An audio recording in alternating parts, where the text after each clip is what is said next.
পৌঁছেই ফোন করো। খুব সাধারণভাবে দেখো আমরা এই বাক্যটা বলে থাকি যে পৌঁছেই ফোন করো, অর্থাৎ জোরের সাথে। এই যে যখন জোর দিয়ে বলা হবে তখন এই যে হস্যইকার আমরা ব্যবহার করি, পৌঁছেই ফোন করো। এটাকে আমরা বিভিন্নভাবে দেখো, আমরা ফার্স্ট টাইম একটু ট্রান্সলেট করব। দেখো এই যে হস্যইকারটা বাদ দিয়ে পৌঁছে ফোন করো, দেখো ফোন করো আমরা লিখতে পারি কি, কল মি, ফোন করো। ওকে, পৌঁছে, এই যে পৌঁছে এটা লিখতে পারি কি, যখন ইউ রিচ।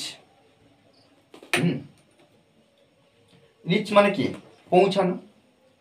শুধুমাত্র এই যে রিচ এর পরিবর্তে কিন্তু আমরা আবার কি লিখতে পারি, রিচের পরিবর্তে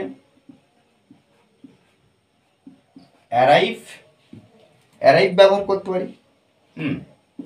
আবার দেখো হোমটাকে আমরা ব্র্যাকেটের মধ্যে রাখলাম কেন, কারণ দেখো হোমটা আমরা ব্যবহার করতে পারি নাও করতে পারি।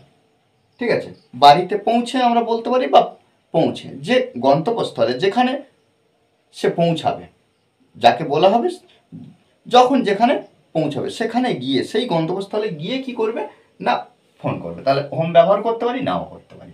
ওকে, আচ্ছা অ্যারাইভ ব্যবহার করতে পারি, রিচ ব্যবহার করতে পারি, অথবা গেট ব্যবহার করতে পারি। গেট তারপরে হোম। ওকে,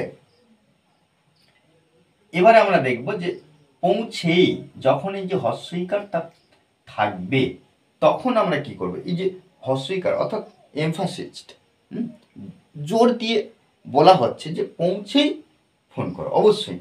তখন দেখো আমরা এটাকে আমরা আরো 2-3 ভাবে ট্রান্সলেট করতে পারি কি, পৌঁছেই ফোন করো,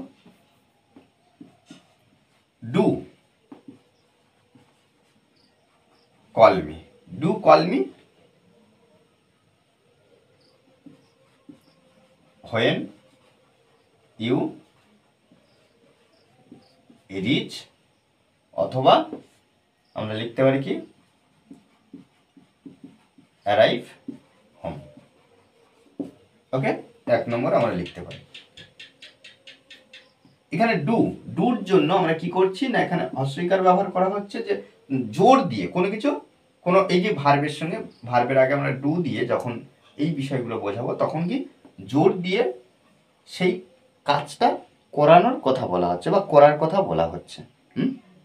আবার দেখো আমরা 2 নম্বরে এখন লিখতে পারি যে কল মি, হোয়েনটার পরিবর্তে whenever, whenever you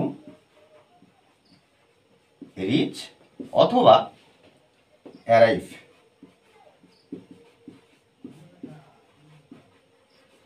okay, তাহলে call me whenever you reach অথবা অ্যারাইভ হোম। ওকে, এবার আরেকভাবে করতে পারি কি,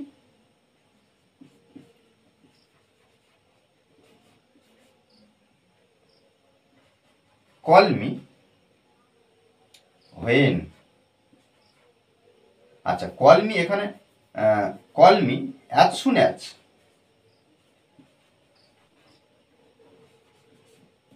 দেখো call me as soon as you arrive.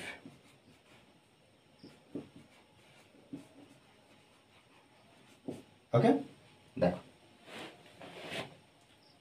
তাহলে call me as soon as, phone করো as soon as you arrive, পৌঁছেই। অ্যাজ সুন অ্যাজ এখানে ব্যবহার করা হলো, আর এখানে কি ব্যবহার করা হলো না হোয়েন এভার। আর এখানে দেখো এক্সট্রা কি করা হলো, ডু অর্থাৎ এমফাসিস করা হলো, এখানে হোয়েন এভার ব্যবহার, এখানে অ্যাজ সুন। দেখো এভাবে কিন্তু আমাদের অনবরত বিষয়গুলোকে বুঝতে হবে এবং দেখতে হবে। ওকে, আর এই ক্লাস যদি ভালো লাগে অবশ্যই লাইক কমেন্ট শেয়ার, আর যারা এখনো পর্যন্ত এই চ্যানেলটি সাবস্ক্রাইব করেননি তারা অবশ্যই চ্যানেলটি সাবস্ক্রাইব করে পাশে থাকবেন। Okay, thanks for watching this video.